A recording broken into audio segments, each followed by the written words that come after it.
India கூட்டணியில் இனி திமுக இல்லை. காங்கிரசின் செயலால் பாஜகவிற்கு மிகப்பெரிய ஜாக்பாட். திமுக யாருக்காக இத்தனை நாள் அரசியல் செய்ததோ அவர்கள் மொத்தமாக ஒரே நாளில் மாறிப்போனார்கள். அதேபோல் யாருக்காக இத்தனை நாட்கள் கொள்கை எதிரி என பாஜகவை கடுமையாக விமர்சித்ததோ அவர்களே இறக்கப்படும் அளவிற்கு மோசமாக திமுக பாதிக்கப்பட்டுள்ளது. காங்கிரஸ் தேர்தல் முடிந்த மறுநாளே தாவேகா பக்கம் போனதை திமுகவால் இன்னும் ஜீரணிக்க முடியவில்லை. அத்துடன் திமுகவுடன் இருந்த பெரும்பாலான கட்சிகள் பதவிக்காக தாவேகா பக்கம் போய்விட்டன. இப்போது கிட்டத்தட்ட தனித்து விடப்பட்டுள்ளது.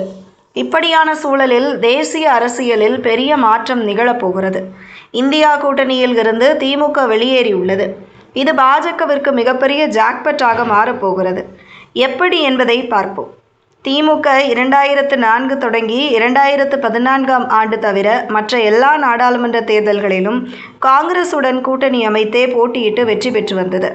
அதேபோல் கடந்த 2024 நாடாளுமன்ற தேர்தலில் பாரதிய ஜனதா தலைமையிலான தேசிய ஜனநாயக கூட்டணியை எதிர்த்து காங்கிரஸ், திமுக உள்ளிட்ட 26 கட்சிகள் இணைந்து இந்தியா கூட்டணி உருவானது.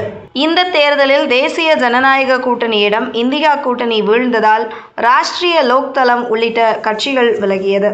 அடுத்ததாக